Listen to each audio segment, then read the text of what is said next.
کہ اسلام میں پھر سمجھیے کہ اسلام میں منشیہ کی جان کی کیا اہمیت ہے، انسان کی جان کی اہمیت کیا ہے.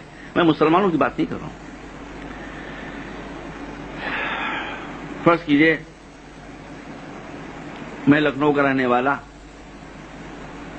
اور حج کرنے کے ارادے سے میں گھر سے روانہ ہوا، دوپہر بعد روانہ ہوا تھا. میں نے شکرانے کے طور کے اوپر روزہ بھی رکھ لیا تھا. اور کیا آپ نے ہمارے یہاں ایک چھوٹی سی ندی بہتی ہے، اس کا نام ہے گومتی.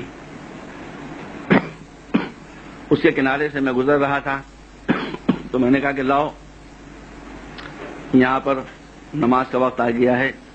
وہیں پر دریا والی مسجد ہے، لکھنؤ کے رہنے والے جانتے ہیں. میں کھڑا ہو گیا دریا کنارے نماز پڑھنے کے لیے. اب دیکھیے ایک ایک عبادت الگ الگ نہیں ہے، ایک ساتھ تین عبادتیں ہیں، ایک ساتھ تین عبادتیں ہیں. حج کے سفر کے لیے میں روانہ ہو چکا ہوں، میں روزے سے بھی ہوں اور میں نے نماز بھی شروع کر دی ہے. تین عبادتیں ایک ساتھ ہیں، حج بھی ہے، روزہ بھی ہے، نماز بھی ہے.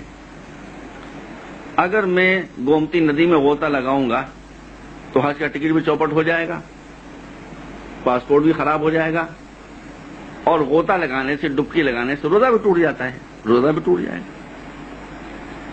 میں نماز پڑھ رہا تھا، میں روزے سے تھا، حج کا ٹکٹ میری جیب میں تھا. دیکھیے تین عبادتیں ایک ساتھ ہیں کہ ندی کے اندر سے کسی ڈوبتے ہوئے آدمی کی آواز آئی، ہائے رام مجھے بچاؤ، ہائے رام بچاؤ. اب جو کہہ رہا ہے ہائے رام مجھے بچاؤ، تو ہائے رام خود ہی بتا رہا ہے کہ وہ ڈوبنے والا مسلمان نہیں ہے. ہائے رام کا نعرہ خود بتا رہا ہے کہ ڈوبنے والا مسلمان نہیں ہے.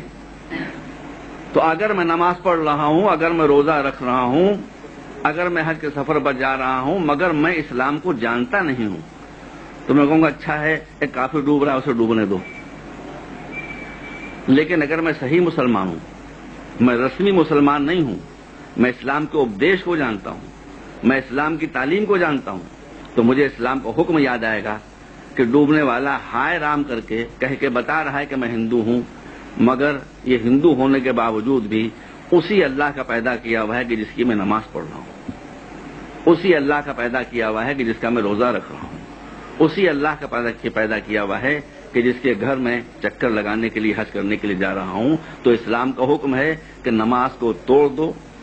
اگر تمہیں سوئمنگ آتی ہے تو غوطہ لگاؤ، روزہ جاتا ہے تو جانے دو، حج کا ٹکٹ جاتا ہے تو جانے دو، پاسپورٹ چوپٹ ہوتا ہے تو جانے دو، سب کچھ جانے دو، مگر ایک منشیہ کے پران کو جانے نہ دو، ایک انسان کی جان کو جانے نہ دو.